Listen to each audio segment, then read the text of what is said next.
Pedro Alonso nunca había esperado recibir una herencia de un tío que apenas recordaba haber conocido. Sin embargo, ahí estaba, sentado en la austera oficina del notario Ramírez en el centro histórico de Madrid, escuchando palabras que cambiarían completamente el rumbo de su vida.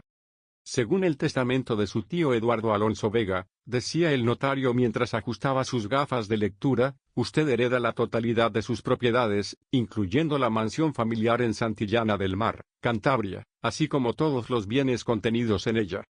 Pedro frunció el ceño. Recordaba vagamente a su tío Eduardo de algunas reuniones familiares cuando era niño, un hombre alto y reservado, con ojos penetrantes y una sonrisa que nunca parecía completamente genuina. Eduardo había sido el hermano menor del padre de Pedro, pero por razones que nunca le habían explicado claramente, había habido una ruptura en la familia cuando Pedro tenía apenas 10 años. ¿Y por qué me deja todo a mí?, preguntó Pedro, genuinamente perplejo. Tenía otros parientes más cercanos. El notario consultó sus documentos. El testamento especifica que usted es el único heredero. No se proporcionan razones adicionales, aunque hay una carta personal que debía entregársele junto con las llaves de la propiedad. Pedro tomó el sobresellado con su nombre escrito en la caligrafía elegante pero temblorosa que recordaba de las raras tarjetas de cumpleaños que Eduardo solía enviarle en su infancia. Las llaves eran pesadas y antiguas, claramente originales de la mansión centenaria. Una vez fuera de la oficina del notario, Pedro se sentó en un café cercano para leer la carta de su tío. El papel era grueso y de calidad, con el membrete de la mansión familiar grabado en la parte superior. Mi querido Pedro, comenzaba la carta, si estás leyendo esto, significa que he muerto y que ahora eres el propietario de la casa que ha estado en nuestra familia durante generaciones. No te escribo para pedirte perdón por los años de silencio, sino para advertirte sobre lo que vas a encontrar. Pedro sintió un escalofrío recorriendo su espalda mientras continuaba leyendo. La mansión Alonso guarda secretos que han permanecido ocultos durante décadas. Secretos que costaron la vida de tu abuelo, que destruyeron a tu padre, y que me mantuvieron en el exilio voluntario durante los últimos 30 años de mi vida. Te dejo esta carga porque eres el único de la familia que tiene la fortaleza y la inteligencia necesarias para lidiar con lo que encontrarás. La carta continuaba con instrucciones específicas sobre dónde encontrar una caja fuerte oculta en la biblioteca de la mansión, combinaciones de cerraduras, y referencias crípticas a los documentos que lo explican todo. Terminaba con una advertencia final: ten cuidado en quién confías, Pedro. Los secretos de nuestra familia han atraído la atención de personas muy peligrosas durante décadas. Pedro leyó la carta 3 veces antes de guardarla cuidadosamente en su chaqueta. Como arquitecto, estaba acostumbrado a problemas complejos y misterios estructurales, pero esto era completamente diferente. Su tío hablaba de peligro real, de secretos que habían destruido vidas. Esa misma tarde, Pedro decidió conducir hasta Santillana del Mar. El viaje de 4 horas desde Madrid le daría tiempo para procesar lo que había leído y decidir cómo proceder. Llamó a su oficina para cancelar sus reuniones de los próximos días, diciéndole a su asistente que tenía asuntos familiares urgentes que atender. Mientras conducía por la autopista hacia el norte, Pedro no podía dejar de pensar en los fragmentos de conversaciones que había escuchado durante su infancia. Recordaba a sus padres hablando en voz baja sobre Eduardo, sobre algo que había pasado en la casa familiar, sobre razones por las que era mejor mantener distancia. Su padre siempre se ponía tenso cuando alguien mencionaba la mansión de Santillana del Mar. El pueblo de Santillana del Mar era tan pintoresco como lo recordaba de las pocas visitas de su infancia. Las calles empedradas, las casas de piedra amarilla y la atmósfera medieval que atraía a miles de turistas cada año. Pero mientras conducía hacia las afueras del pueblo, hacia la mansión familiar, Pedro sintió una sensación creciente de inquietud. La mansión Alonso estaba situada en una colina que dominaba el pueblo, rodeada por un muro de piedra alto y un bosque denso de robles centenarios. Pedro detuvo su coche frente a las grandes puertas de hierro forjado, notando inmediatamente que la propiedad parecía haber sido bien mantenida a pesar de que Eduardo supuestamente había vivido como un ermitaño durante sus últimos años. Las llaves que le había dado el notario abrieron tanto la puerta principal como la entrada de la mansión sin problemas. Pedro se encontró parado en un vestíbulo impresionante, con un techo abovedado de al menos 6 metros de altura, y una escalera de mármol que se curvaba elegantemente hacia el segundo piso. La casa olía a cera de muebles, y a algo más sutil que no podía identificar, como si hubiera sido habitada recientemente. Lo que más lo sorprendió fue el estado impecable de todo.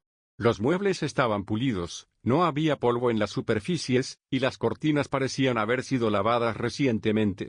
Para una casa que supuestamente había estado habitada solo por un anciano ermitaño, todo estaba suspiciosamente bien cuidado. Pedro comenzó su exploración por la planta baja, encontrando una sala de estar formal, un comedor que podía acomodar fácilmente a 20 personas, una cocina modernizada pero con elementos originales del siglo XVIII, y finalmente, la biblioteca que su tío había mencionado en la carta. La biblioteca era impresionante, paredes forradas de libros desde el suelo hasta el techo, una chimenea de mármol tallado, y varios sillones de cuero colocados estratégicamente para aprovechar la luz natural que entraba por los grandes ventanales. Pedro comenzó a buscar la caja fuerte que Eduardo había mencionado, siguiendo las instrucciones específicas de la carta. Detrás de una sección de libros sobre historia de Cantabria, encontró un mecanismo oculto que, cuando fue activado correctamente, reveló una caja fuerte empotrada en la pared. La combinación que Eduardo había proporcionado funcionó perfectamente, y Pedro se encontró mirando el interior de una caja fuerte que contenía varios objetos intrigantes. Había fotografías en blanco y negro que parecían datar de los años 1940 y 1950, documentos legales, cartas atadas con cintas, y lo que parecía ser un diario encuadernado en cuero. Pedro tomó todo el contenido y lo llevó al escritorio de la biblioteca, donde había una lámpara con luz adecuada para examinar los materiales detalladamente. Las fotografías mostraban a hombres en uniformes que Pedro no reconocía inmediatamente, algunos vestidos de civil pero con expresiones serias y formales. En varias de las imágenes, reconoció a un hombre joven que debía ser su abuelo, Alejandro Alonso, parado junto a figuras que parecían importantes pero que Pedro no podía identificar. Una de las fotografías en particular captó su atención, mostraba a su abuelo entregando lo que parecía ser un documento a un hombre mayor vestido con un uniforme militar elaboradamente decorado. En el reverso de la foto, alguien había escrito en tinta desvanecida, la entrega final, septiembre de 1944. Pedro abrió el diario, notando inmediatamente que estaba escrito en la caligrafía de su tío Eduardo, pero las entradas databan de mucho antes de lo que habría sido posible si Eduardo lo hubiera escrito como adulto.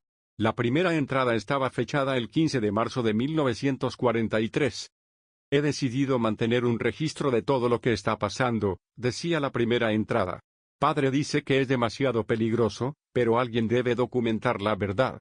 Lo que estamos haciendo podría cambiar el curso de la guerra, pero también podría destruir a nuestra familia si alguien descubre nuestro secreto. Pedro se dio cuenta de que este no era el diario de Eduardo, sino de su abuelo Alejandro. Su tío había preservado los escritos de su padre, manteniéndolos ocultos durante décadas. Continuó leyendo, cada entrada revelando más detalles sobre actividades clandestinas durante la Segunda Guerra Mundial. Su abuelo había estado involucrado en algo mucho más complejo y peligroso de lo que Pedro jamás había imaginado. Las entradas hablaban de paquetes especiales que debían ser transportados, de reuniones secretas con contactos del norte, y de sumas enormes de dinero que cambiaban de manos. Una entrada particularmente intrigante, fechada el 8 de agosto de 1944, decía: «Hoy recibimos la confirmación de que el tesoro ha llegado a salvo a su destino temporal. Heinrich está satisfecho con nuestros servicios, pero me preocupa lo que sucederá cuando la guerra termine. Hay demasiadas personas que saben sobre nuestra participación». Heinrich. ¿Tesoro? Pedro se dio cuenta de que su familia podría haber estado involucrada en actividades durante la guerra que iban mucho más allá de lo que él había imaginado. Y si las entradas del diario eran precisas, podrían haber estado trabajando con alemanes. Mientras Pedro seguía leyendo, escuchó un ruido fuera de la biblioteca. Un crujido de madera, como si alguien estuviera caminando cuidadosamente por el pasillo. Se quedó inmóvil, conteniendo la respiración y escuchando atentamente. El ruido se repitió, definitivamente pasos moviéndose lentamente por la casa. Pedro miró su reloj, eran las 8 de la noche, y no había visto ningún otro coche en el camino hacia la mansión. Rápidamente guardó los documentos más importantes en su chaqueta y cerró el diario, dejando el resto en el escritorio. Los pasos se estaban acercando a la biblioteca. Pedro buscó rápidamente una salida alternativa, notando una puerta al fondo de la habitación que probablemente conducía a otra parte de la casa. Justo cuando alcanzó la puerta, escuchó la voz de un hombre hablando en voz baja, pero no pudo distinguir las palabras. Pedro abrió cuidadosamente la puerta trasera de la biblioteca, y se encontró en un pasillo lateral que parecía conducir hacia la parte posterior de la casa. Podía escuchar al menos dos voces diferentes ahora, hombres que claramente estaban registrando la biblioteca donde él había estado apenas momentos antes. ¿Está seguro de que vino aquí hoy? Escuchó que decía una voz con un acento que no podía identificar claramente. El coche está afuera, respondió otra voz. Y las luces estaban encendidas. Debe estar en algún lugar de la casa. Pedro se dio cuenta de que estaba en verdadero peligro. Quienquiera que fueran estas personas, habían venido específicamente por él, y no parecían tener intenciones amistosas. Recordó las palabras de advertencia de su tío: ten cuidado en quien confías. Los secretos de nuestra familia han atraído la atención de personas muy peligrosas. Moviéndose lo más silenciosamente posible, Pedro navegó por los pasillos traseros de la mansión, tratando de recordar el diseño de la casa de sus visitas de la infancia. Necesitaba llegar a su coche, pero primero tenía que salir de la casa sin ser detectado. Encontró una puerta lateral que conducía a los jardines traseros de la mansión. La noche había caído completamente, proporcionándole la cobertura de la oscuridad que necesitaba. Pedro se movió cuidadosamente entre los árboles y arbustos, rodeando la casa hacia donde había estacionado su coche. Cuando finalmente pudo ver su vehículo, notó inmediatamente que no estaba solo. Había un sedán negro estacionado discretamente en la sombra de los árboles, y podía ver la silueta de al menos una persona sentada en el asiento del conductor. Pedro se dio cuenta de que estaba atrapado. No podía llegar a su coche sin ser visto, y las personas dentro de la casa probablemente pronto se darían cuenta de que había escapado de la biblioteca. Necesitaba encontrar otra manera de salir de la propiedad, o al menos un lugar donde esconderse hasta que pudiera formular un plan. Recordó que había un pequeño edificio de servicio cerca del muro trasero de la propiedad, algo que había explorado cuando era niño durante una de las raras visitas familiares. Si podía llegar hasta ahí sin ser detectado, podría tener un lugar temporal para esconderse y pensar en sus próximos pasos. Mientras se movía cuidadosamente entre las sombras, Pedro no podía dejar de pensar en lo que había leído en el diario de su abuelo. Los secretos que había mencionado su tío Eduardo claramente eran más peligrosos, y de mayor alcance de lo que había imaginado.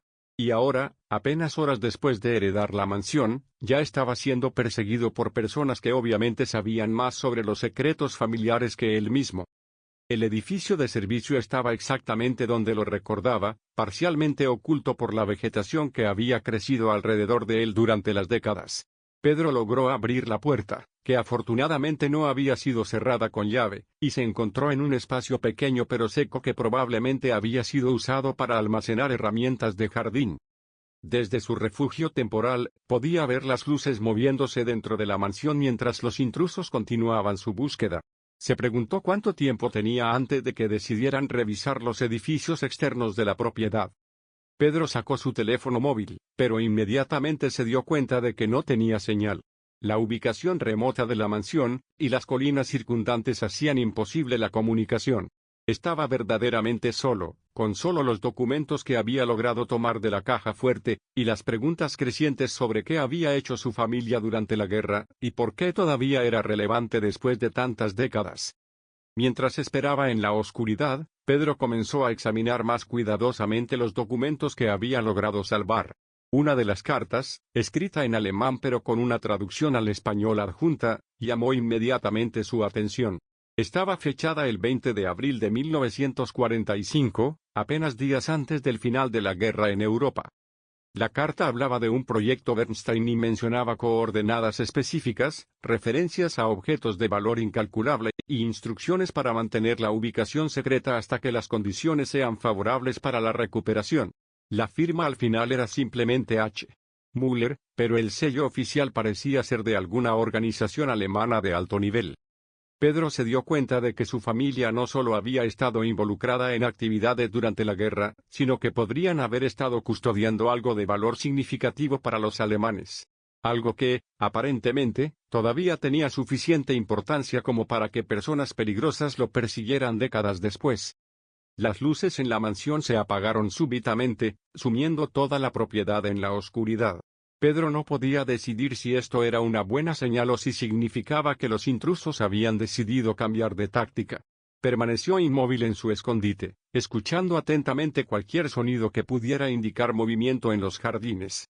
Después de lo que parecieron horas pero probablemente fueron solo minutos, escuchó el sonido de un motor de coche arrancando. A través de la pequeña ventana del edificio de servicio, pudo ver las luces del sedán negro alejándose por el camino de entrada.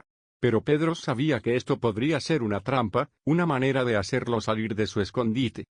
Esperó otros 30 minutos antes de aventurarse a salir del edificio de servicio. La mansión estaba completamente oscura y silenciosa, pero Pedro se acercó con extrema precaución. Su coche seguía donde lo había dejado, aparentemente intacto. Cuando finalmente llegó a su vehículo, encontró una nota bajo el limpiaparabrisas. Con manos temblorosas, Pedro leyó el mensaje escrito en letras de molde: los secretos de su familia nos pertenecen. Entregue todos los documentos y nadie saldrá lastimado. Tiene 48 horas. Lo contactaremos. Pedro se subió rápidamente a su coche y arrancó el motor, alejándose de la mansión tan rápido como era seguro hacerlo en la oscuridad. Su mente corría con preguntas y posibilidades mientras conducía de regreso hacia el centro del pueblo de Santillana del Mar, donde esperaba encontrar un hotel donde pasar la noche y decidir qué hacer a continuación. Una cosa era clara: la herencia que había recibido de su tío Eduardo era mucho más complicada y peligrosa de lo que jamás había imaginado. Los secretos de su familia durante la Segunda Guerra Mundial habían sobrevivido durante décadas, y ahora Pedro se encontraba en el centro de un misterio que podría costarle la vida si no encontraba las respuestas correctas rápidamente. Pedro pasó una noche inquieta en el pequeño hotel del centro de Santillana del Mar, despertándose cada vez que escuchaba pasos en el pasillo o el sonido de un coche en la calle. Los documentos que había salvado de la mansión estaban esparcidos sobre la cama, y él había pasado horas tratando de descifrar las pistas que su abuelo había dejado en el diario. Al amanecer, Pedro tomó una decisión: no podía entregar los documentos sin entender primero qué significaban realmente. Las 48 horas que le habían dado sus perseguidores no eran mucho tiempo, pero era suficiente para investigar si actuaba rápidamente y con inteligencia. Su primer paso fue contactar a la única persona en quien podía confiar completamente, su amigo de la universidad, Dr. Carlos Mendoza, quien ahora era profesor de historia en la Universidad Complutense de Madrid y especialista en la Segunda Guerra Mundial. Carlos había ayudado a Pedro en varios proyectos arquitectónicos que requerían investigación histórica, y su conocimiento sobre el período de la guerra podría ser invaluable. Pedro condujo hasta un café con conexión a Internet en el centro del pueblo, y llamó a Carlos desde su teléfono móvil, finalmente habiendo recuperado la señal. «Pedro, qué sorpresa», respondió Carlos con su voz familiar y cálida. «¿Cómo estás? Hace meses que no hablamos». «Carlos, necesito tu ayuda urgentemente», dijo Pedro sin preámbulos. «Estoy en Santillana del Mar, y he heredado la mansión familiar de mi tío. Pero he encontrado documentos sobre actividades de mi familia durante la guerra que podrían ser muy importantes». Hubo una pausa al otro lado de la línea. «¿Qué tipo de documentos?». Pedro miró alrededor del café para asegurarse de que nadie estaba escuchando. «Diarios, fotografías, cartas en alemán. Hay referencias a algo llamado Proyecto Bernstein y menciones de tesoros. Carlos, creo que mi familia podría haber estado involucrada con los nazis». «Pedro», dijo Carlos en voz baja, «eso es muy serio. ¿Estás seguro de lo que estás diciendo? Por eso necesito tu ayuda. No puedo interpretarlo todo solo, y hay personas que me están siguiendo. Personas peligrosas que quieren estos documentos». Carlos guardó silencio por un momento. «Está bien. ¿Puedes venir a Madrid? Puedo revisar todo lo que tienes y ayudarte a entender el contexto histórico». «No puedo salir de aquí todavía. ¿Hay alguna manera de que puedas venir tú? Sé que es mucho pedir, pero realmente necesito tu experiencia». «Dame 2 horas», respondió Carlos sin dudarlo. «Estaré allí antes del mediodía». Mientras esperaba a Carlos, Pedro decidió hacer su propia investigación. Fue a la Biblioteca Municipal de Santillana del Mar, esperando encontrar archivos locales que pudieran proporcionar contexto sobre lo que había estado pasando en la región durante los años 1940. La bibliotecaria, una mujer mayor llamada Carmen, fue sorprendentemente útil.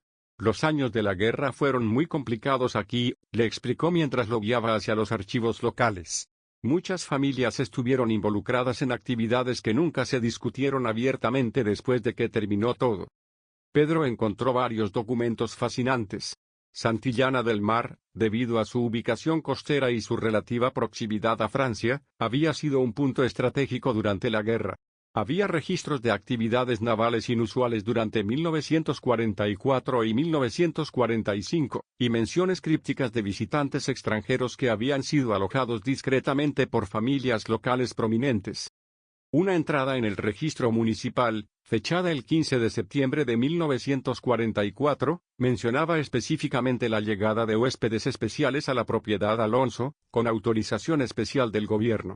La fecha coincidía exactamente con una de las entradas más misteriosas del diario de su abuelo.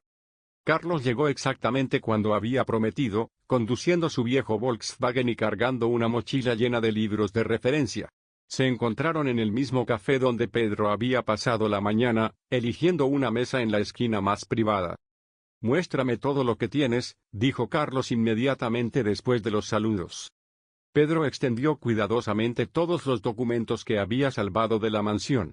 Carlos se puso sus gafas de lectura y comenzó a examinar cada pieza con la meticulosidad de un académico experimentado. Después de media hora de silencio concentrado, Carlos levantó la vista con una expresión seria. «Pedro, esto es extraordinario. Y muy peligroso». «¿Qué has encontrado?». Carlos señaló una de las cartas en alemán. «Esta carta no es de un alemán ordinario. Heinrich Müller era el jefe de la Gestapo, una de las figuras más importantes del régimen nazi. Si tu abuelo estaba recibiendo correspondencia directa de él, significa que estaba involucrado en operaciones de muy alto nivel». Pedro sintió un escalofrío. ¿Y el proyecto Bernstein? Ese es el problema, continuó Carlos, revisando sus propios libros de referencia. No hay registros oficiales de ningún proyecto Bernstein en la documentación nazi que sobrevivió a la guerra. Pero las coordenadas que mencionan aquí. Carlos sacó un mapa de la región.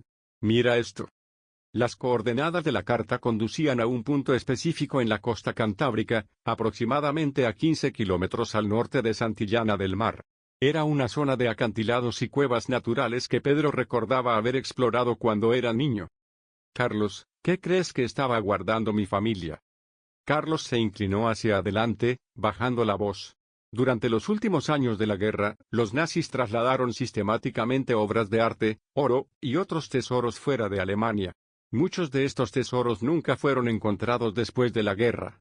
Si tu familia estaba ayudando a esconder algo para los nazis, podría ser cualquier cosa, pinturas invaluables, oro, incluso documentos secretos del régimen. ¿Y por qué todavía sería importante ahora, después de tantas décadas?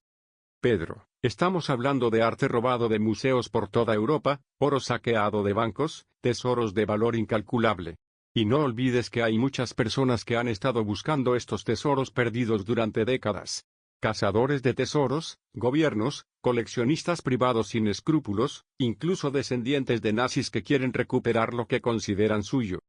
Pedro pensó en las personas que habían invadido la mansión la noche anterior. ¿Crees que las personas que me están siguiendo son cazadores de tesoros? Podrían serlo. O podrían ser algo mucho peor. Carlos cerró uno de sus libros con un golpe seco. Pedro, necesitas decidir qué vas a hacer con esta información. Puedes entregarla a las autoridades, puedes intentar investigar más por tu cuenta, o puedes dar a estas personas lo que quieren y esperar que te dejen en paz. ¿Cuál recomendarías tú? Carlos consideró la pregunta cuidadosamente. Como historiador, siento que esta información es demasiado importante para ser enterrada. Pero como tu amigo, me preocupa tu seguridad. Las personas que buscan tesoros nazis no suelen tener escrúpulos sobre usar la violencia para obtener lo que quieren. Pedro miró por la ventana del café, observando a las personas normales viviendo sus vidas normales, completamente ajenas al misterio peligroso que había caído en su regazo. ¿Qué harías tú en mi lugar? Investigaría más, respondió Carlos sin dudarlo. Pero lo haría muy cuidadosamente, y no lo haría solo. ¿Estás ofreciendo ayudarme? Carlos sonrió por primera vez desde que había llegado. Por supuesto. Esta es la oportunidad de una vida para un historiador. Y además, no voy a dejar que mi mejor amigo enfrente esto solo. Pedro sintió una oleada de gratitud y alivio. Entonces, ¿cuál es nuestro siguiente paso? Necesitamos ir a esas coordenadas, dijo Carlos, señalando el mapa. Si realmente hay algo escondido allí, necesitamos encontrarlo antes que las otras personas. Y necesitamos hacerlo hoy, porque tu plazo se está agotando. Pasaron la siguiente hora planificando cuidadosamente su expedición. Carlos había traído equipo básico de escalada en su coche, anticipando que podrían necesitar explorar terreno difícil. Pedro contribuyó con su conocimiento de la topografía local y su experiencia en navegación, habilidades que había desarrollado durante años de trabajos arquitectónicos en lugares remotos. Decidieron esperar hasta el atardecer para hacer su exploración, esperando que la oscuridad les proporcionara cobertura en caso de que estuvieran siendo vigilados. Mientras tanto, continuaron estudiando los documentos, tratando de extraer cada pista posible sobre lo que podrían encontrar.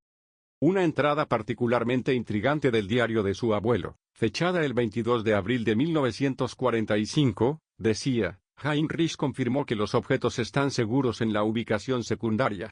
Las pinturas están en condiciones perfectas, y el oro ha sido catalogado según sus instrucciones. Esperamos que este sea realmente el final de nuestro trabajo para ellos. ¿Pinturas y oro?, murmuró Pedro. ¿Cuánto podría valer todo esto después de tantos años? Dependiendo de qué pinturas sean, podríamos estar hablando de cientos de millones de euros, respondió Carlos sombríamente. Los nazis robaron algunas de las obras de arte más valiosas del mundo. Si tu familia estaba custodiando incluso una pequeña fracción de ese tesoro. No necesitó terminar la frase. Pedro entendió las implicaciones. Cuando finalmente llegó el atardecer, Pedro y Carlos se dirigieron hacia la costa en el coche de Carlos, llevando linternas, cuerdas de escalada, y las coordenadas exactas de la carta nazi. El camino hacia los acantilados era traicionero, especialmente en la oscuridad, pero Pedro recordaba haber hecho este viaje cuando era niño con su padre y su tío Eduardo durante una de las raras reuniones familiares felices. Allí, señaló Pedro cuando llegaron al área aproximada indicada por las coordenadas. Hay un sendero que baja hacia las cuevas. Es peligroso, especialmente en la oscuridad, pero es transitable. Comenzaron su descenso cuidadosamente, usando las linternas para iluminar el camino rocoso. Pedro podía escuchar las olas rompiendo contra los acantilados debajo de ellos, un sonido que había encontrado reconfortante cuando era niño pero que ahora le parecía ominoso. Después de 20 minutos de escalada cuidadosa, llegaron a una serie de cuevas naturales que Pedro recordaba haber explorado durante sus visitas de la infancia. Pero ahora, con la luz de sus linternas, pudo ver detalles que había pasado por alto cuando era joven. Carlos, mira esto, llamó Pedro, iluminando la entrada de una de las cuevas más grandes. Había marcas talladas en la roca cerca de la entrada, símbolos que parecían haber sido hechos con herramientas en lugar de ser formaciones naturales. Carlos se acercó para examinar los símbolos más de cerca. Estos no son naturales, confirmó Carlos. Y mira la forma en que está desgastada la roca aquí. Alguien ha estado usando esta entrada regularmente. Se adentraron en la cueva, siguiendo un túnel natural que se extendía más profundamente en el acantilado de lo que Pedro recordaba. Después de caminar durante varios minutos, sus linternas iluminaron algo que los dejó sin aliento. Había una puerta de metal pesado, obviamente instalada por humanos, sellando lo que parecía ser una cámara más profunda en la cueva. La puerta tenía un mecanismo de cierre elaborado y símbolos alemanes grabados en el metal. Pedro, susurró Carlos, creo que hemos encontrado el escondite. Pedro examinó el mecanismo de cierre, notando que requería tanto una llave como una combinación. ¿Tienes idea de cuál podría ser la combinación? Carlos consultó los documentos que había traído consigo. Hay varios números repetidos en las cartas. Fechas, códigos de referencia. Podríamos intentar con algunos de ellos. Mientras Carlos trabajaba con las combinaciones posibles, Pedro exploró el resto de la cueva con su linterna. Lo que encontró lo sorprendió. Había evidencia clara de que alguien había estado visitando este lugar recientemente. Pisadas en el barro, colillas de cigarrillos que no parecían tener más de unos días, e incluso algunos papeles con escritura en un idioma que no podía identificar. Carlos, llamó Pedro urgentemente, no somos las primeras personas que han estado aquí recientemente. Carlos se acercó para ver lo que Pedro había encontrado. Esto no es bueno. Si otros ya han estado aquí. Un ruido desde la entrada de la cueva los interrumpió. El sonido de rocas cayendo, como si alguien estuviera descendiendo por el sendero que habían usado para llegar hasta allí. Pedro y Carlos se miraron en pánico. Habían sido seguidos. ¿Hay otra salida?, susurró Carlos. Pedro trató de recordar la configuración de las cuevas de su infancia. Creo que hay un túnel que conecta con la cueva adyacente, pero tendríamos que pasar por agua. El sonido de voces se estaba acercando, hombres hablando en voz baja en lo que sonaba como alemán o algún otro idioma europeo. No tenemos opción, murmuró Carlos, guardando rápidamente los documentos en su mochila impermeable. Pedro guió a Carlos hacia el fondo de la cueva, donde recordaba haber visto una abertura que se llenaba parcialmente con agua durante la marea alta. Afortunadamente, la marea estaba baja, dejando suficiente espacio para que pudieran pasar gateando. El agua helada del Cantábrico les llegaba hasta el pecho mientras se movían lo más silenciosamente posible a través del túnel sumergido. Pedro podía escuchar sus propios dientes castañeando, y sabía que tenían que moverse rápidamente antes de que la hipotermia se convirtiera en un problema. Detrás de ellos, las voces se hacían más claras. Podía distinguir al menos 3 hombres diferentes, y definitivamente estaban hablando en alemán. Las palabras que logró entender lo aterrorizaron: finden sí, encuéntrenlos. Finalmente emergieron en la cueva adyacente, empapados y temblando pero vivos. Pedro guió a Carlos hacia lo que esperaba que fuera un sendero alternativo de regreso a la superficie, uno que recordaba haber usado cuando quería esconderse de los adultos durante las visitas familiares. El sendero era incluso más traicionero que el que habían usado para descender, especialmente con su ropa empapada y las rocas resbaladizas. Pero después de 30 minutos de escalada cuidadosa, finalmente llegaron de vuelta a la superficie, saliendo varios cientos de metros al este de donde habían estacionado el coche de Carlos. Tenemos que alejarnos de aquí inmediatamente, jadeó Pedro, sus pulmones quemando por el esfuerzo y el aire frío. Corrieron hacia el coche de Carlos, mirando constantemente por encima de sus hombros para ver si los estaban siguiendo. Una vez seguros en el vehículo, Carlos arrancó el motor y se alejaron lo más rápido que era seguro en la oscuridad. Pedro, dijo Carlos mientras conducía de regreso hacia Santillana del Mar, esas personas no eran cazadores de tesoros casuales. Sabían exactamente dónde buscar, y tenían equipo profesional. ¿Quiénes crees que eran? No lo sé con certeza, pero tengo mis sospechas. Hay organizaciones que han estado buscando tesoros nazis durante décadas. Algunas son legítimas, trabajando con gobiernos y museos para devolver arte robado. Otras. Carlos no terminó la frase. ¿Otras qué? Otras son grupos de neonazis, descendientes de oficiales alemanes, o simplemente criminales organizados que quieren los tesoros para ellos mismos. Y no tienen escrúpulos sobre lo que harán para obtenerlos. Pedro se dio cuenta de que su situación había pasado de misteriosa a verdaderamente peligrosa. ¿Qué hacemos ahora? Necesitamos ayuda profesional, respondió Carlos firmemente. Esto es demasiado grande para nosotros dos. Necesitamos contactar a las autoridades. ¿A quién? ¿A la policía local? No creo que estén equipados para lidiar con cazadores de tesoros nazis internacionales. Carlos pensó por un momento. Tengo un contacto en el Ministerio de Cultura. Se especializa en arte robado y recuperación de tesoros históricos. Es discreto y confiable. ¿Podemos confiar en él? Más que en cualquier otra persona que conozco en este momento, respondió Carlos. Pero Pedro, una vez que involucremos a las autoridades oficiales, ya no habrá vuelta atrás. Tu vida va a cambiar para siempre. Pedro miró por la ventana hacia las luces distantes de Santillana del Mar. En menos de 24 horas, había pasado de ser un arquitecto ordinario a estar en el centro de un misterio internacional que involucraba tesoros nazis y perseguidores peligrosos. Mi vida ya ha cambiado, murmuró. La pregunta ahora es si voy a sobrevivir para ver cómo termina todo esto. La mañana siguiente encontró a Pedro y Carlos en una habitación de hotel diferente, después de haber cambiado de alojamiento 3 veces durante la noche por precaución. Pedro apenas había dormido, saltando ante cada ruido en el pasillo, cada coche que pasaba por la calle. La realidad de su situación se estaba volviendo más clara y aterradora con cada hora que pasaba. Carlos estaba al teléfono con su contacto del Ministerio de Cultura, hablando en voz baja pero urgente. Pedro podía escuchar fragmentos de la conversación. Tesoros nazis, organizaciones peligrosas, necesitamos protección inmediata. Cuando Carlos finalmente colgó, su expresión era una mezcla de alivio y preocupación. ¿Qué dijo?, preguntó Pedro inmediatamente. Elena Vázquez, mi contacto, viene en camino. Llegará esta tarde con un equipo especializado. Pero Pedro. Carlos vaciló, me dijo algo que no me esperaba. ¿Qué? Tu familia ya estaba en su radar. Han estado investigando discretamente conexiones entre familias españolas y tesoros nazis durante años. El nombre Alonso apareció en varios documentos que recuperaron de archivos alemanes desclasificados.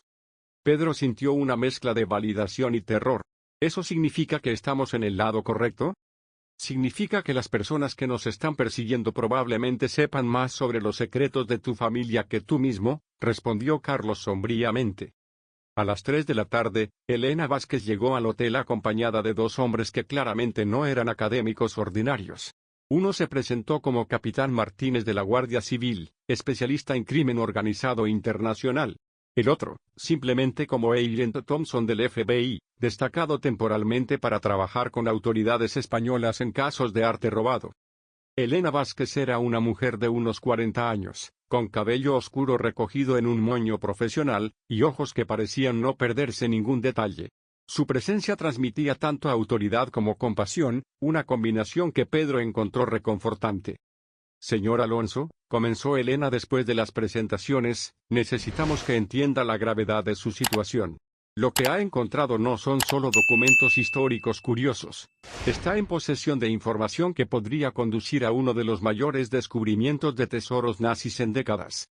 Pedro extendió todos los documentos que había salvado de la mansión. Todo lo que sé está aquí. Mi tío me advirtió que había secretos peligrosos, pero nunca imaginé algo de esta magnitud. Agent Thompson examinó las fotografías con particular atención. Estas imágenes de su abuelo con oficiales nazis son extraordinarias. Particularmente esta de él con Heinrich Müller. Confirman conexiones que habíamos sospechado pero nunca habíamos podido probar. ¿Qué tipo de conexiones?, preguntó Pedro. Elena tomó la palabra. Durante los últimos años de la guerra, los nazis establecieron una red de familias colaboradoras a lo largo de la costa atlántica europea. España, Portugal, Francia Occidental. El objetivo era crear escondites seguros para tesoros que estaban siendo evacuados de Alemania. La operación se llamaba Bernstein, Ámbar, continuó Thompson. Hemos estado siguiendo pistas sobre esta operación durante años, trabajando con gobiernos de toda Europa para recuperar arte robado, y devolvérselo a sus propietarios legítimos o a museos. Pedro se sintió abrumado. ¿Entonces mi abuelo era un colaborador nazi? La situación era más compleja, intervino Carlos. Muchas familias fueron coaccionadas o amenazadas para participar. Y España era oficialmente neutral durante la guerra, lo que creaba situaciones ambiguas. Elena asintió. Los documentos que ha encontrado sugieren que su familia podría haber estado actuando bajo coerción. Hay referencias a garantías de seguridad familiar y protección contra represalias. Es posible que su abuelo no haya tenido opción. Esta revelación proporcionó a Pedro algún alivio, pero no disminuyó la peligrosidad de su situación actual. ¿Quiénes son las personas que me están persiguiendo?, preguntó. Thompson y Elena intercambiaron miradas significativas. Basándose en su descripción de los eventos de anoche, dijo Thompson, creemos que puede estar lidiando con una organización llamada Der Schwarze Orden, la Orden Negra. Son descendientes y simpatizantes de nazis que han estado activos durante décadas, buscando recuperar lo que consideran su patrimonio legítimo. ¿Son peligrosos? Extremadamente, respondió el capitán Martínez. Han sido vinculados a varios asesinatos en Europa durante los últimos 20 años. Personas que se interpusieron en su camino para recuperar tesoros nazis. Pedro sintió un escalofrío. ¿Qué quieren de mí exactamente? Quieren los documentos que tiene, explicó Elena. Pero más importante, quieren acceso a cualquier tesoro que su familia pueda estar custodiando. Y basándose en lo que hemos visto, ese tesoro podría valer cientos de millones de euros. Thompson se inclinó hacia adelante. Señor Alonso, necesitamos su cooperación para una operación encubierta. Queremos usar los documentos como cebo para atraer a estos criminales y arrestarlos. Pero necesita entender que habrá riesgos significativos. ¿Qué tipo de riesgos? Tendrá que actuar como si estuviera dispuesto a negociar con ellos, explicó Elena. Mientras tanto, estaremos monitoreando cada movimiento, preparados para intervenir si la situación se vuelve peligrosa. Pedro miró a Carlos, quien le hizo un gesto de apoyo pero preocupación. ¿Y si me niego? Entonces los mantendremos bajo protección policial mientras intentamos capturar a estos criminales por otros medios, respondió Martínez. Pero ellos son pacientes y persistentes. Podrían esperar meses o años antes de intentar otra aproximación. ¿Cuánto tiempo tendría que vivir en protección policial? Posiblemente años, admitió Thompson sombríamente. Pedro se dio cuenta de que no tenía realmente opción. Su vida normal había terminado en el momento en que había abierto la carta de su tío Eduardo. La única manera de recuperar algún semblante de normalidad era ayudar a las autoridades a capturar a las personas que lo perseguían. ¿Qué necesitan que haga? Elena sonrió por primera vez desde que había llegado. Primero, necesitamos acceso a la mansión y a la caja fuerte completa. Es probable que haya más documentos allí que puedan ayudarnos a entender el alcance completo de la operación. ¿Y las personas que registraron la casa?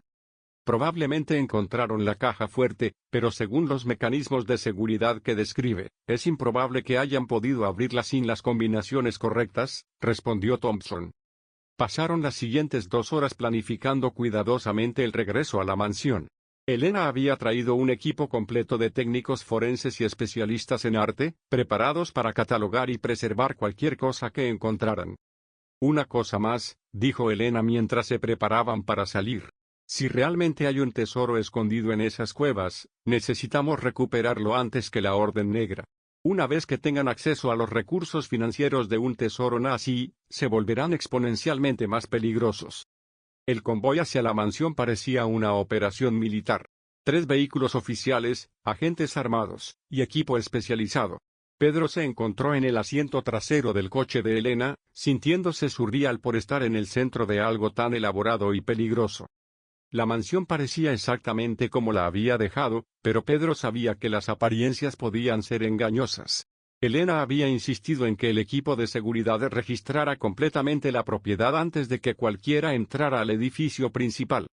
Limpio, informó Martínez después de 20 minutos. No hay dispositivos de escucha, no hay intrusos, no hay evidencia de vigilancia activa. Pedro guió al equipo hacia la biblioteca y la caja fuerte oculta. Con las combinaciones correctas, la caja se abrió fácilmente, revelando muchos más documentos de los que Pedro había tenido tiempo de examinar durante su primera visita. Elena y Thompson trabajaron metódicamente, fotografiando cada documento antes de examinarlo. Pedro observó fascinado mientras revelaban capa tras capa de la historia secreta de su familia. Había correspondencia con bancos suizos, registros de transferencias de oro, y lo más sorprendente de todo, un catálogo detallado de obras de arte que habían sido transferidas a custodia temporal de la familia Alonso. Las pinturas listadas incluían obras de Picasso, Van Gogh, y Monet que habían sido reportadas como perdidas durante la guerra. «Dios mío», murmuró Thompson mientras leía el catálogo. «Esto es más grande de lo que habíamos imaginado. Estamos hablando de algunas de las obras de arte más valiosas del siglo XX». Elena encontró algo aún más intrigante, planos detallados de las cuevas costeras, incluyendo modificaciones que habían sido hechas para crear cámaras de almacenamiento seguras. Los planos estaban fechados en 1944 y mostraban un complejo sistema de túneles y cámaras que se extendía mucho más de lo que Pedro y Carlos habían explorado. «Miren esto», dijo Elena, señalando una sección particular de los planos. Hay múltiples cámaras de almacenamiento, conectadas por túneles que fueron ampliados artificialmente. Y aquí, señaló una marca especial, hay una entrada secundaria que podríamos usar para acceder al complejo sin ser detectados. Thompson estudió los planos cuidadosamente. Si estos planos son precisos, podríamos estar hablando del depósito de tesoros nazis más grande que se haya descubierto. Pedro se sintió abrumado por la magnitud de lo que había heredado. ¿Qué va a pasar con todo esto? Cualquier obra de arte será devuelta a sus propietarios legítimos o donada a museos apropiados, explicó Elena. El oro y otros metales preciosos serán procesados a través de los canales legales apropiados. Y por su cooperación, puede haber compensación financiera significativa. No lo hago por el dinero, dijo Pedro honestamente. Solo quiero que esto termine. Lo entendemos, respondió Thompson. Pero necesita saber que su cooperación podría ayudar a reunir a familias con obras de arte que fueron robadas de ellas hace décadas. Es un servicio importante. Mientras el equipo forense continuaba procesando los documentos, Elena llevó a Pedro aparte. Pedro, necesito advertirle sobre lo que viene a continuación. Vamos a establecer una reunión con la Orden Negra, haciéndoles creer que está dispuesto a negociar. Será peligroso, incluso con toda nuestra protección. ¿Qué quiere que haga exactamente? Queremos que les haga creer que tiene acceso al tesoro, pero que necesita garantías de seguridad antes de revelar su ubicación. Esto nos dará tiempo para posicionar nuestros equipos y preparar la trampa. Pedro asintió, aunque sentía mariposas en el estómago. ¿Cómo sabemos que no simplemente intentarán matarme una vez que tengan lo que quieren? Porque necesitan que esté vivo, respondió Elena. Los mecanismos de seguridad que su familia instaló requieren conocimiento específico que solo usted podría tener. Códigos familiares, fechas significativas, información que solo un heredero directo conocería. ¿Y si no conozco esa información? Elena sonrió grimly. Entonces esperamos que sea bueno improvisando. Esa noche, de vuelta en el hotel, Pedro recibió la llamada que habían estado esperando. Una voz masculina con un acento alemán fuerte habló en inglés cuidadosamente pronunciado. Señor Alonso, creo que tenemos asuntos mutuamente beneficiosos para discutir. Pedro siguió el guión que Elena le había proporcionado. Depende de qué tipo de garantías puedan proporcionar. Podemos proporcionar todas las garantías que necesite, siempre que sea razonable sobre nuestras expectativas mutuas. Necesito saber con quién estoy tratando exactamente. Hubo una pausa. Represento a una organización que tiene interés legítimo en ciertos objetos que su familia ha estado custodiando. Objetos que nos pertenecen por derecho. ¿Y si no estoy de acuerdo con esa afirmación? Entonces será una conversación muy corta, señor Alonso. El tono amenazante era inconfundible. Pedro siguió el guión, estableciendo una reunión para el día siguiente en un lugar público en Santander, a 40 kilómetros de Santillana del Mar. Cuando colgó, Elena y Thompson lo congratularon por su actuación. Lo hizo perfectamente, dijo Thompson. Ahora tenemos 24 horas para preparar la operación. Pedro no se sentía como si hubiera hecho algo perfecto. Se sentía como si acabara de firmar potencialmente su propia sentencia de muerte. Elena, dijo mientras ella revisaba los planes para el día siguiente, ¿qué pasa si algo sale mal mañana? Elena levantó la vista de sus documentos. Pedro, no puedo prometerte que no habrá riesgos. Pero puedo prometerte que tendremos los mejores agentes de España y Estados Unidos protegiéndote. Y que al final de todo esto, habrás ayudado a cerrar un capítulo muy oscuro de la historia. Pedro asintió, pero esa noche durmió poco, pensando en su tío Eduardo, en los secretos que había guardado durante tantos años, y en si él mismo sería lo suficientemente fuerte para ver esta historia hasta su conclusión.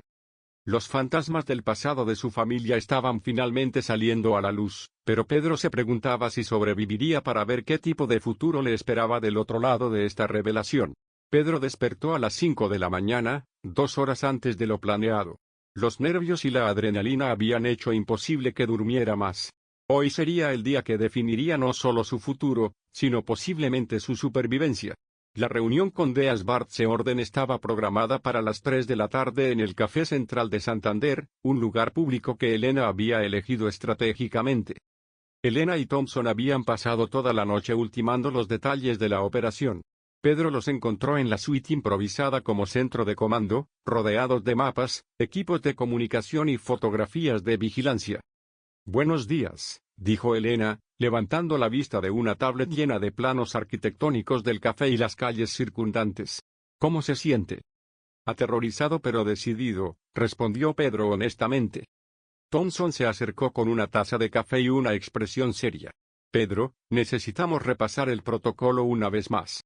Su seguridad depende de seguir exactamente las instrucciones. Durante la siguiente hora, repasaron cada detalle.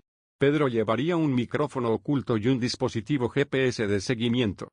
Habría agentes encubiertos en el café, en edificios adyacentes, y equipos móviles listos para intervenir. El objetivo era conseguir que los miembros de Deas Bartseorden revelaran la ubicación de otros tesoros o admitieran sus crímenes pasados mientras eran grabados. Recuerde, enfatizó Elena, debe hacer que crean que tiene acceso al tesoro, pero necesita tiempo para preparar las condiciones apropiadas. Esto nos dará oportunidad para seguirlos a su base de operaciones. A las 2 de la tarde, Pedro se dirigió hacia Santander en un coche civil, seguido discretamente por varios vehículos de las fuerzas de seguridad. El Café Central estaba ubicado en una esquina bulliciosa del centro histórico de la ciudad, con múltiples rutas de escape y suficientes civiles para proporcionar cobertura. Pedro llegó 15 minutos temprano y eligió una mesa con vista a la entrada principal, tal como habían planificado. Ordenó un cortado y trató de parecer relajado mientras su corazón latía como un martillo neumático. A las 3 en punto exactamente, 2 hombres entraron al café. Pedro los reconoció inmediatamente, eran los mismos que había escuchado en las cuevas 2 noches atrás.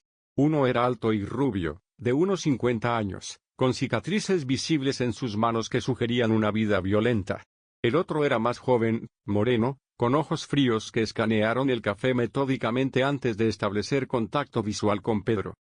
Se dirigieron directamente a su mesa sin vacilación. «Señor Alonso», dijo el hombre mayor en inglés con fuerte acento alemán, extendiéndole la mano. «Soy Klaus Weber. Este es mi asociado, Martin». Pedro estrechó sus manos, notando la firmeza del apretón que parecía más una prueba de fuerza que un saludo cordial. «Caballeros», respondió Pedro, indicándoles que se sentaran. «Supongo que podemos hablar directamente de por qué están aquí». Klaus sonrió, pero la sonrisa no llegó a sus ojos. «Apreciamos la eficiencia. Hemos estado buscando ciertos objetos que su familia ha estado custodiando durante décadas. Objetos que nos pertenecen legítimamente. ¿Y qué nos hace pensar que tengo acceso a esos objetos?» Martin se inclinó hacia adelante, su voz apenas un susurro. «Porque hemos estado observando a su familia durante años, señor Alonso. Su tío Eduardo era muy cuidadoso, pero no lo suficiente. Sabemos sobre la caja fuerte, sabemos sobre los documentos, y sabemos sobre las cuevas». Pedro sintió un escalofrío, pero mantuvo su expresión neutral. «Si saben tanto, ¿por qué me necesitan?» «Porque los mecanismos de seguridad requieren información específica de la familia», respondió Klaus. «Códigos que solo un heredero directo conocería. Su abuelo fue muy inteligente en ese aspecto». «¿Y qué me ofrecen a cambio de esa información?» Klaus y Martin intercambiaron una mirada significativa. «Le ofrecemos su vida», dijo Martin simple y directamente. La amenaza era clara e inequívoca. Pedro siguió el guión que había memorizado. «Eso no es exactamente una negociación», respondió Pedro. «Si van a matarme de todas formas una vez que obtengan lo que quieren, no tengo incentivo para cooperar». Klaus rió, un sonido desagradable que hizo que varios otros clientes del café miraran en su dirección. «Señor Alonso, no somos monstruos. Somos hombres de negocios. Una vez que recuperemos lo que nos pertenece, no tendremos más interés en usted. Puede continuar su vida normal». Pedro sabía que era una mentira, pero actuó como si la estuviera considerando. «Necesito garantías», dijo finalmente. «Y necesito saber exactamente qué están buscando». Martin sacó una tablet y la deslizó a través de la mesa hacia Pedro. La pantalla mostraba una lista detallada, pinturas específicas, cantidades de oro, e incluso documentos históricos particulares. Pedro estudió la lista, reconociendo muchos elementos del catálogo que habían encontrado en la mansión. Pero había otros elementos que no había visto antes, sugiriendo que Deas Bartseorden sabía más sobre el tesoro de lo que las autoridades habían descubierto. «Esta lista es muy específica», observó Pedro. «¿Cómo puedo saber que se irán una vez que encuentren estos objetos?» «Porque hemos estado buscándolos durante 30 años», respondió Klaus. «Una vez que los tengamos, nuestro trabajo aquí habrá terminado». Pedro notó algo en el tono de Klaus que sugería que había más en juego de lo que estaban admitiendo. No se trataba solo de tesoros, había algo personal en su búsqueda. «¿Por qué son tan importantes estos objetos específicos para ustedes?» Klaus se puso rígido. «Esa no es su preocupación». Martin puso una mano calmante en el brazo de Klaus. «No hay problema en explicarle», dijo, mirando directamente a Pedro. «Algunos de estos objetos pertenecían a nuestras familias antes de ser transferidos durante la guerra. Estamos simplemente reclamando nuestra herencia». Pedro se dio cuenta de que estaba tratando con descendientes directos de oficiales nazis, personas que creían genuinamente que tenían derecho a tesoros robados por sus antepasados. «Entiendo», dijo Pedro cuidadosamente. Pero acceder al tesoro no es simplemente una cuestión de conocer códigos. Las cuevas están bajo vigilancia, y hay protocolos de seguridad que mi familia instaló.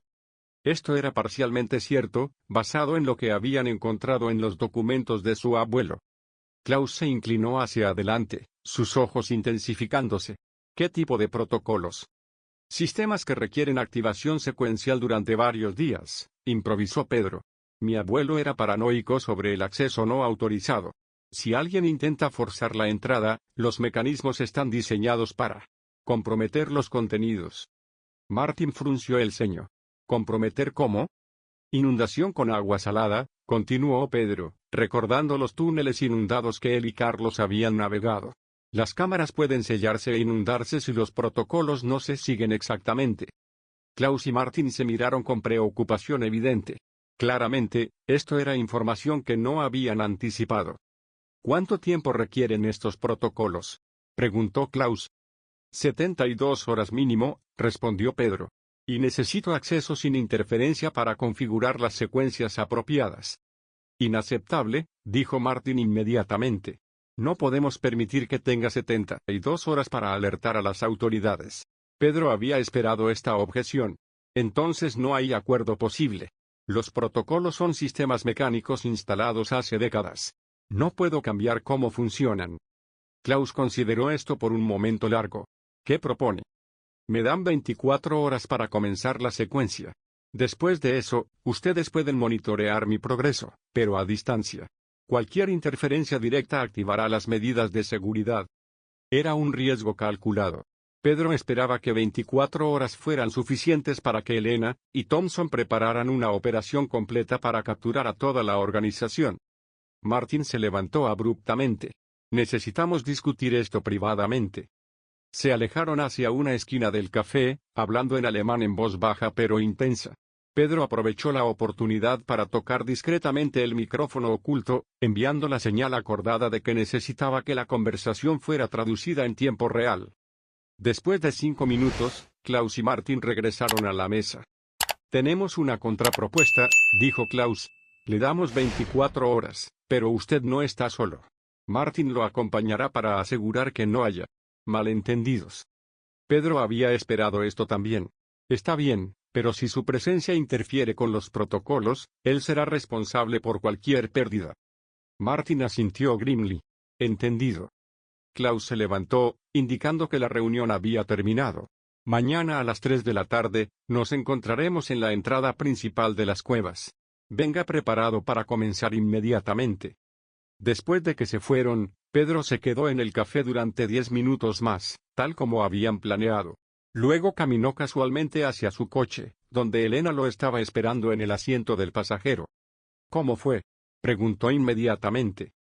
Terrifying pero productivo, respondió Pedro mientras arrancaba el motor. Tenemos 24 horas. Escuchamos la mayoría de la conversación. Los traductores confirmaron que están hablando de una operación mucho más grande de la que pensábamos. Mencionaron otras células en Francia y Suiza. Pedro se sintió abrumado. ¿En qué me he metido? En la oportunidad de desmantelar una red criminal internacional que ha estado activa durante décadas, respondió Elena seriamente. Pedro, lo que está haciendo es extraordinariamente valiente. Las siguientes 24 horas pasaron en una preparación frenética. Elena y Thompson coordinaron con agentes de Interpol, establecieron posiciones de vigilancia en las cuevas, y prepararon equipos especializados para la operación de captura. Pedro pasó el tiempo memorizando los planos detallados de las cuevas, y practicando los procedimientos que supuestamente necesitaba seguir para activar los protocolos de seguridad. En realidad, estaba aprendiendo cómo guiar a Martin y, por extensión, al resto de Deas Bartseorden, directamente hacia las trampas que las autoridades estaban preparando. A las 3 de la tarde del día siguiente, Pedro llegó a la entrada de las cuevas para encontrar no solo a Martin esperándolo, sino también a Klaus y 2 hombres adicionales que no había visto antes. Claramente, habían decidido que esta operación requería más recursos de los que habían indicado inicialmente. Señor Alonso, dijo Klaus, espero que esté listo para cumplir su parte del acuerdo. Pedro asintió, tratando de parecer nervioso pero cooperativo. Los protocolos son complejos. Necesitarán seguir mis instrucciones exactamente. Por supuesto, respondió Martin, pero Pedro notó que ahora llevaba una pistola visible en una funda bajo su chaqueta. Comenzaron el descenso hacia las cuevas, con Pedro liderando el grupo según las instrucciones que Elena le había dado. Cada paso los llevaba más profundamente hacia el área donde los equipos de fuerzas especiales estaban posicionados. Cuando llegaron a la puerta metálica que Pedro y Carlos habían encontrado días atrás, Pedro se detuvo. «Aquí es donde comenzamos», anunció, acercándose al mecanismo de cierre. «Pero antes de proceder, necesitan entender que una vez que comience la secuencia, no puede ser detenida o revertida sin comprometer todo el contenido». Klaus se acercó, examinando la puerta por primera vez. Su expresión cambió inmediatamente de impaciencia a asombro. «Mein Gott», susurró, «es real.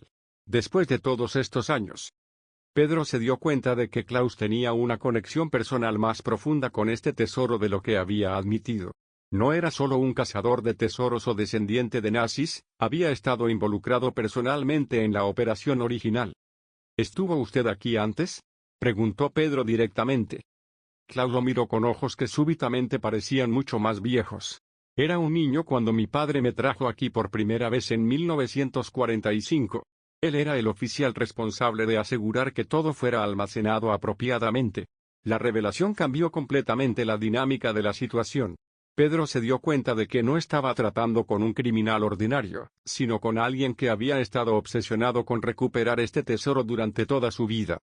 «Mi padre murió sin poder regresar», continuó Klaus, su voz cargada de emoción. «Prometí en su lecho de muerte que encontraría lo que habíamos perdido». Pedro comenzó a entender la intensidad de la determinación de Klaus. No se trataba solo de dinero o arte robado, se trataba de una promesa hecha a un padre moribundo. Pero eso no cambiaba el hecho de que Klaus y su organización eran criminales peligrosos que habían matado personas para perseguir su obsesión. «Comenzaré la secuencia ahora», anunció Pedro, acercándose al mecanismo de cierre. Lo que Klaus y sus hombres no sabían era que Pedro no estaba activando ningún protocolo de seguridad. En cambio, estaba siguiendo una serie de acciones diseñadas para enviar señales a los equipos de fuerzas especiales posicionados en la cueva. Mientras Pedro manipulaba el mecanismo, fingiendo seguir una secuencia compleja, escuchó el sonido sutil que había estado esperando, el movimiento cuidadoso de agentes entrenados posicionándose para el asalto final. «¿Cuánto tiempo más?», preguntó Martín impacientemente. «Solo unos minutos más», respondió Pedro. «La secuencia está casi». Sus palabras fueron interrumpidas por el sonido de voces amplificadas. «Policía. Tiren sus armas y pongan las manos donde podamos verlas». El caos se desató inmediatamente. Martin gritó algo en alemán mientras alcanzaba su pistola. Klaus se abalanzó hacia la puerta, tratando desesperadamente de completar la apertura por sí mismo. Los otros dos hombres corrieron hacia diferentes túneles, buscando rutas de escape. Pedro se tiró al suelo mientras las linternas tácticas iluminaron la cueva, y los agentes de fuerzas especiales emergieron de múltiples posiciones. Los disparos estallaron en el espacio confinado, el eco amplificado por las paredes de roca. Pedro mantuvo su cabeza abajo, protegiéndose detrás de una formación rocosa mientras la batalla se desarrollaba a su alrededor. Martin fue derribado inmediatamente, su pistola volando por los aires. Uno de los otros hombres se rindió cuando se dio cuenta de que estaba rodeado. El cuarto hombre desapareció en uno de los túneles laterales, perseguido por dos agentes. Pero Klaus había desaparecido. «¿Dónde está Klaus Weber?», gritó Thompson, emergiendo de las sombras con su arma desenfundada. Pedro miró alrededor de la cueva. En la confusión, Klaus había logrado escabullirse. «Debe haber ido hacia los túneles traseros», respondió Pedro. «Hay múltiples salidas». Thompson habló rápidamente en su radio, coordinando equipos de persecución. Pero Pedro tenía una sensación creciente de que Klaus conocía estas cuevas mejor de lo que habían anticipado. Elena apareció junto a Pedro, ayudándolo a ponerse de pie. «¿Está herido?». «Estoy bien», respondió Pedro, aunque sus manos temblaban por la adrenalina. Pero Klaus se escapó. «Lo encontraremos», dijo Elena firmemente. «Ahora que sabemos quién es realmente y tenemos a sus asociados, es solo cuestión de tiempo». Pero Pedro no estaba tan seguro. Klaus había pasado toda su vida obsesionado con este tesoro. No se rendiría fácilmente. Los siguientes 30 minutos fueron una mezcla de procesamiento de la escena del crimen y interrogatorios preliminares. Martin, bajo custodia, reveló que Klaus había estado planeando esta operación durante más de una década, estableciendo células en múltiples países y eliminando sistemáticamente a cualquiera que se interpusiera en su camino. ¿Cuántas personas han matado?, preguntó Elena durante el interrogatorio. Martin inicialmente se negó a responder, pero finalmente admitió: Klaus ha estado persiguiendo este tesoro durante 50 años. Ha hecho lo que era necesario. La respuesta evasiva sugería múltiples víctimas a lo largo de las décadas. Mientras los equipos forenses procesaban la escena, Thompson tomó a Pedro aparte. Pedro, necesita entender que esto no ha terminado. Klaus Weber sigue libre, y ahora sabe que usted trabajó con nosotros para atraparlo. Hasta que lo capturemos, usted sigue en peligro. Pedro asintió, aunque se sentía extrañamente en paz con la situación. ¿Qué pasa con el tesoro real? ¿Abren la puerta? Elena sonrió por primera vez en días. Esa es la parte interesante. Resulta que las autoridades españolas ya habían localizado y asegurado el contenido de estas cuevas hace 3 años, como parte de una investigación separada sobre arte robado. Todo ha sido devuelto a sus propietarios legítimos o donado a museos apropiados. Pedro se quedó atónito. ¿Entonces no hay tesoro? Oh, había tesoro, respondió Thompson. Exactamente lo que los documentos indicaban. Pero Klaus y su organización han estado persiguiendo algo que ya no existe. Su obsesión de toda la vida ha sido por nada. La ironía era abrumadora. Klaus había dedicado décadas de su vida, había matado personas, había destruido familias, todo en persecución de un tesoro que ya había sido recuperado legalmente por las autoridades apropiadas. ¿Y mi familia?, preguntó Pedro. ¿Cuál fue realmente su papel en todo esto? Elena consultó los documentos que habían recuperado. Según lo que hemos podido determinar, su abuelo fue coaccionado para participar en la custodia temporal de estos objetos. Las amenazas contra su familia fueron reales y específicas. Cuando terminó la guerra, intentó contactar a las autoridades apropiadas, pero la situación política de España en ese momento hizo que fuera complicado. Su tío Eduardo continuó protegiendo estos secretos durante décadas, no para encubrir crímenes, sino porque tenía miedo de que personas como Klaus vinieran por su familia, añadió Thompson. Pedro sintió una oleada de alivio y orgullo por sus antepasados.